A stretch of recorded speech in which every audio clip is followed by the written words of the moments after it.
I've been wanting to build a plywood storage solution, something that could hold full sheets of plywood, which are easy to access, and something that doesn't take up too much space in the shop. So what made sense to me was to do some sort of vertical storage system. And I would use plywood to build this essentially very large cabinet that was open in the front and had vertical dividers.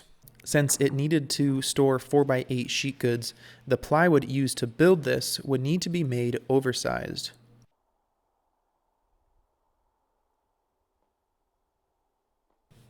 I'm using 1 1/8" subfloor, so I need to cut off the tongue and groove.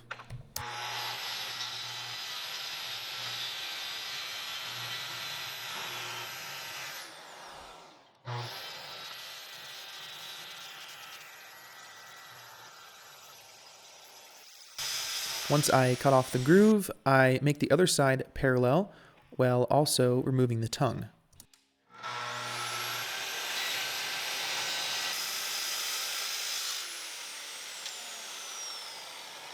And then I clean and square up both ends. I use that first sheet as a template and make 4 others of the exact same dimension.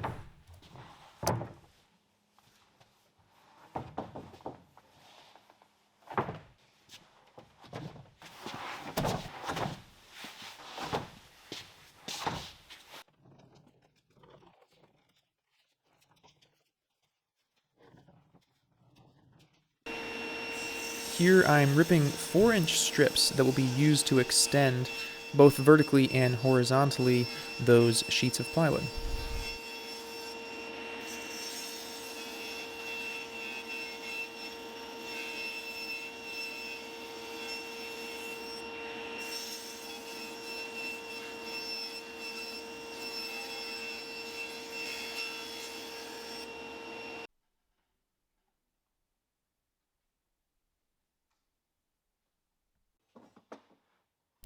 I clamped the long pieces together and am marking out locations for dominoes.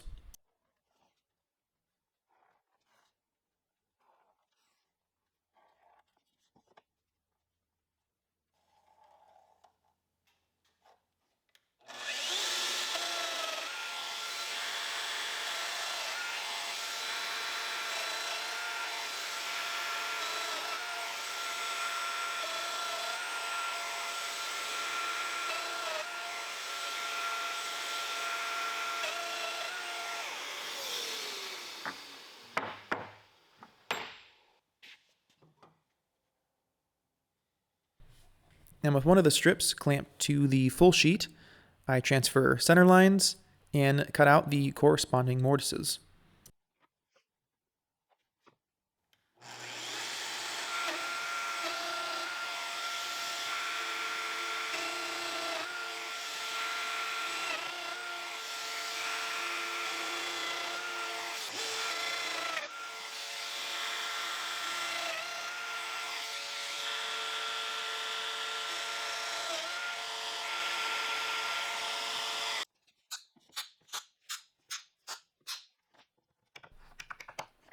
A quick dry fit to make sure I'm thinking straight. And I know this could have been done cheaper and quicker with pocket screws, but using the festival domino is pretty darn efficient. It aligns these pieces perfectly and is by far one of the strongest ways to join these pieces together.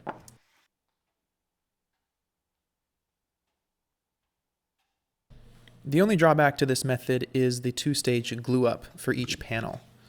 First I glue up the long side to extend the width of this sheet, and then I glue up the short side to extend the height.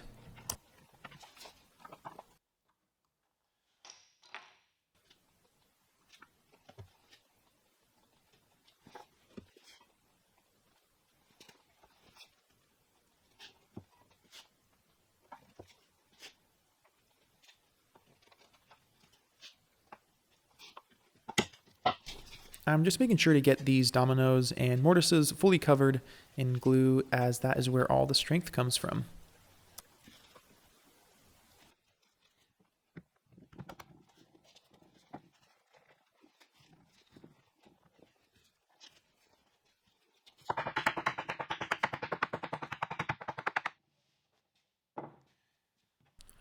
and pipe clamps are just perfect for this.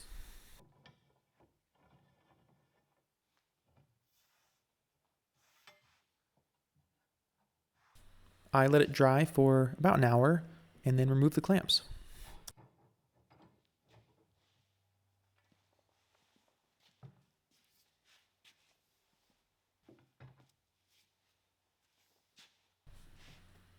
I made sure to leave these strips oversized so that I can cut both ends flush.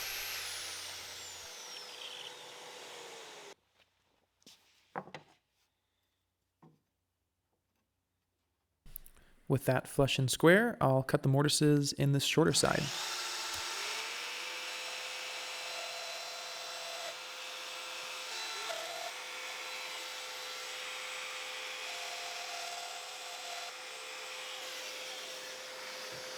I get to use my 10-foot pipe clamps, probably for the second time ever, but I like to know that they're there when I need them.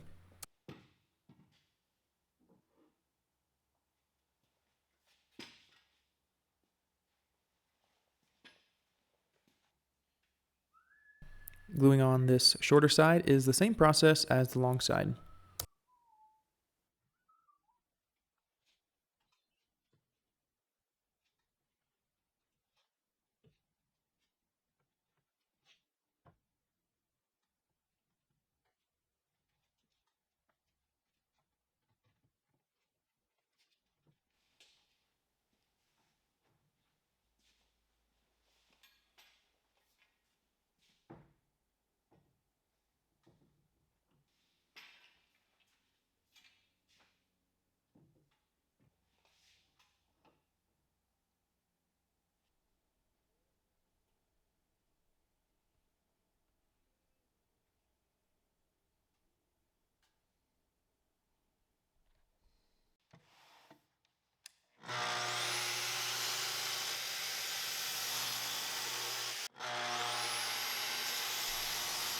And with those ends cleaned up, there you have it, one mega sheet of plywood measuring 51 inches wide by 100 inches long.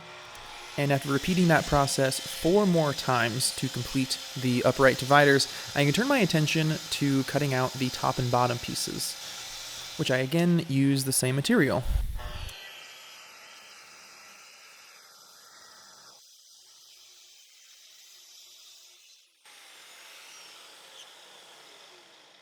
In preparation for assembly, I screw on these temporary strips that will help align the mega sheets flush with the front of the top and bottom pieces. And if that explanation made no sense, hang on a minute and you'll see what I'm talking about.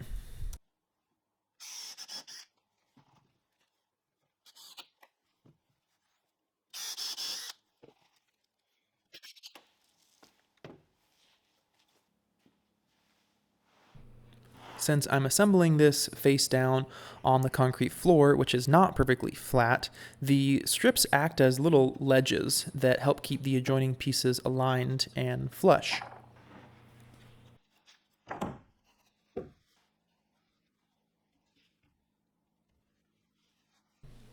I use brad nails to keep everything aligned while I drive in 3-inch screws.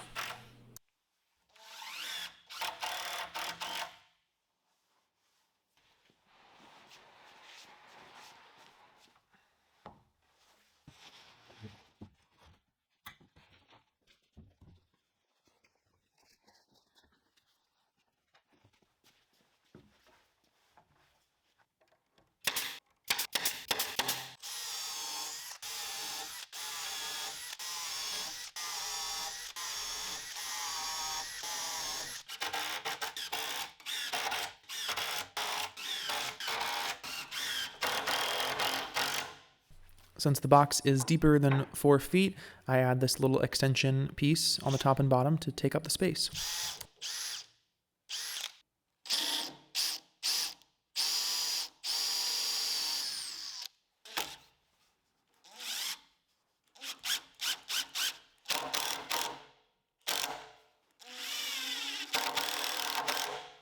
Since one corner was a bit high, I use a very nice hand plane on this plywood to flush it up.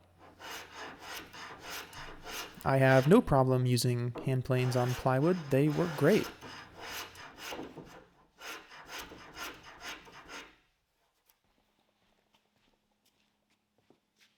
Now it's time to put the back on. This is just a full sheet of 5/8 CDX plywood. And since this box is over 8 feet, I will add another little filler strip on the bottom. And I secure it down with staples and screws.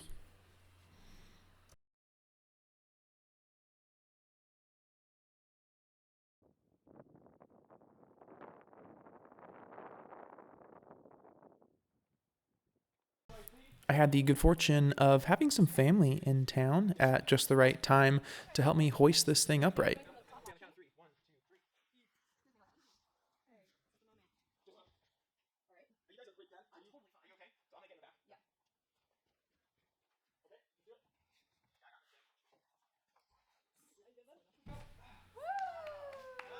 I guess we were quite impressed with ourselves.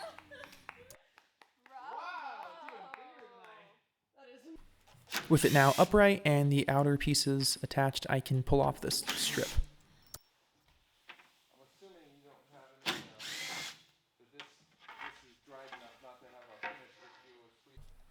The other 3 dividers going into the cabinet will be attached with pocket screws.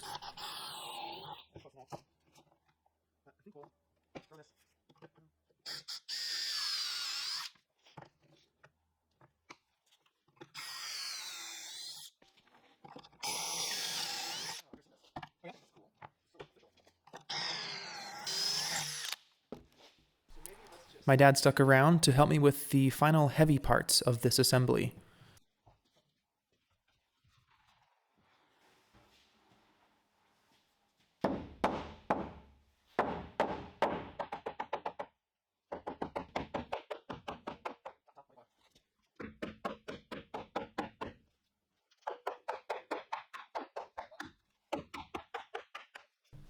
I cut a piece of plywood off camera that I'm using here as a spacer, and it'll help keep the dividers aligned properly.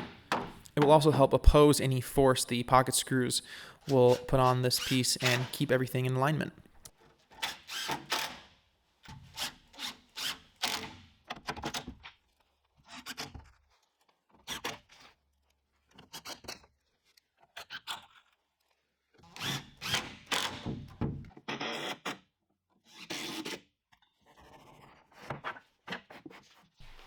I move the spacer up top, and attaching this, I don't use pocket screws, I just screw straight down through.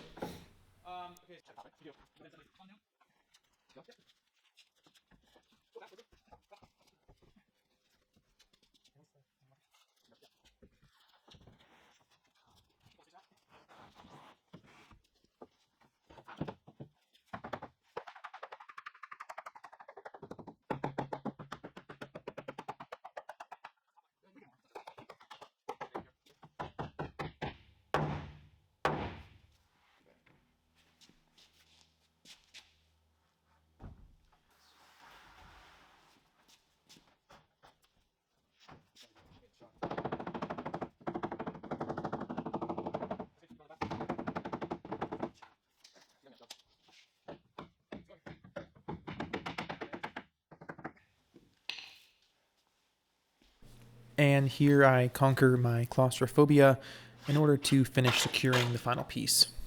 And that is actually not the most awkward position I will be in before this build is over. I'm cutting out some shelves that'll be good for smaller sheets of plywood and scraps.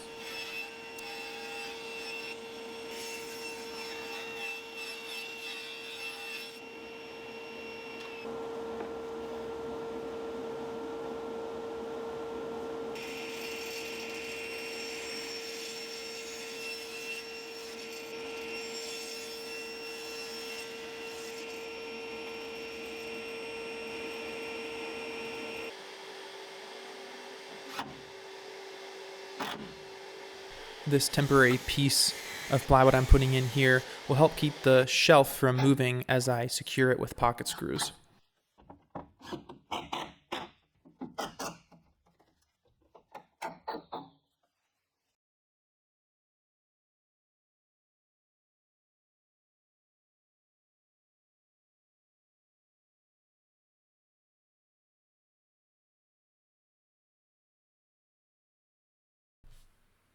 And prepare yourself for the most awkward position of this build. And why did I not just screw them in from the side? That would have been easy. Well, I decided to use pocket screws for these shelves, and gosh darn it, I was going to stick to it. Whew, I'm okay.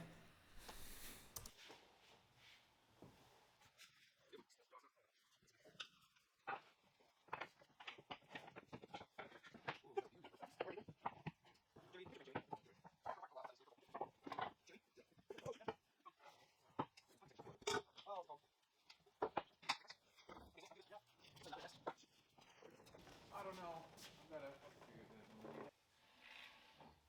Now we're going to start going towards the wall. I got to get out of here.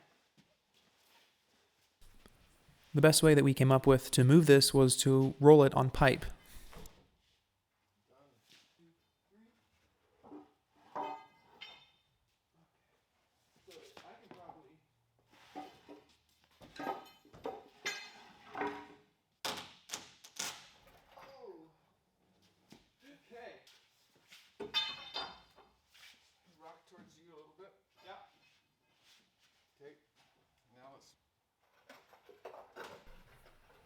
Surprisingly smooth.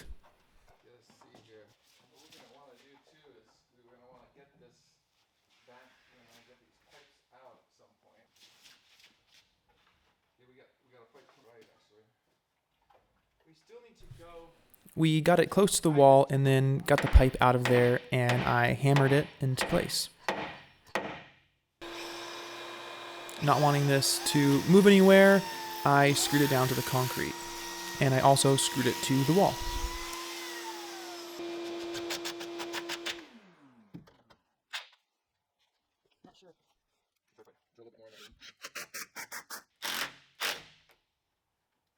I'm adding these waxed up pieces of 1/4-inch MDF as a nice sliding surface that I can replace over time.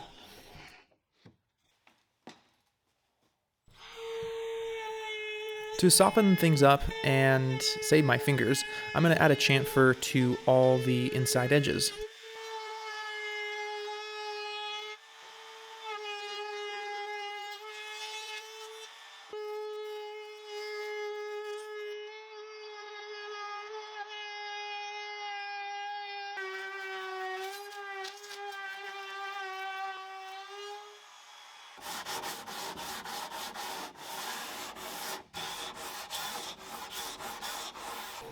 To protect the bottom edge of the plywood rack from certain abuse, I'm going to add a strip of ash. So I cut down what I need at the bandsaw and then flatten and square an edge at the jointer.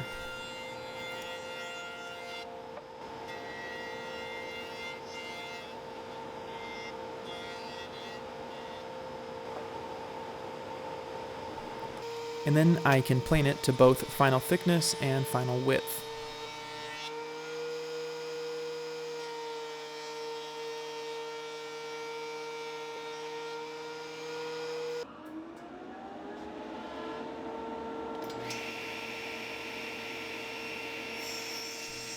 At the table saw, I add a heavy chamfer that will act as sort of a ramp.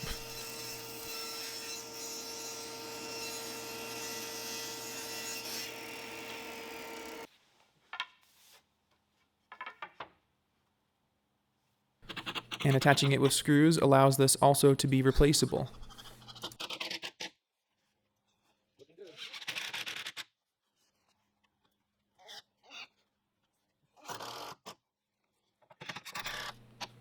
Using a card scraper and just getting it nice and flush.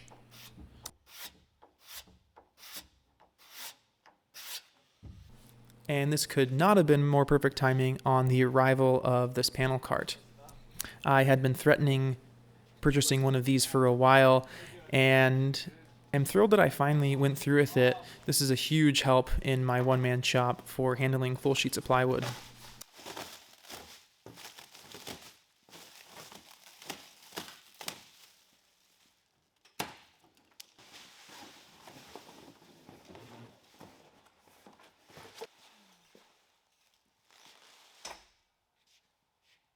Nice. The other one probably releases it. meant to be a little bit awkward, so that you. Yeah, probably. But yes, when you're rotating or something, so it's stable. Right. So let's put it to use.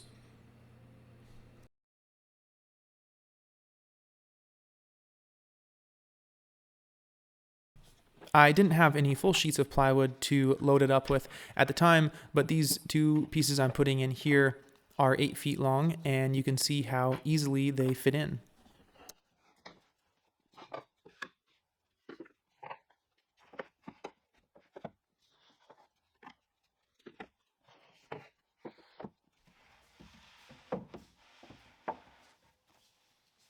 Well, that was a blast to fill up. It was super fun to build this. It took a lot of time and a lot of work, a lot of planning. Big thanks to my dad who came in and helped me move this thing. We estimated it weighs a little over 500 pounds, so it was a pretty substantial cabinet. But it really goes a long way to shop organization, functionality, and workflow. So I highly recommend doing some sort of plywood storage solution for your shop. It doesn't have to be like this. There are so many ways to do it, but for me, this checked some of the boxes that I was looking for. So thank you guys so much for following along this process. Stay tuned.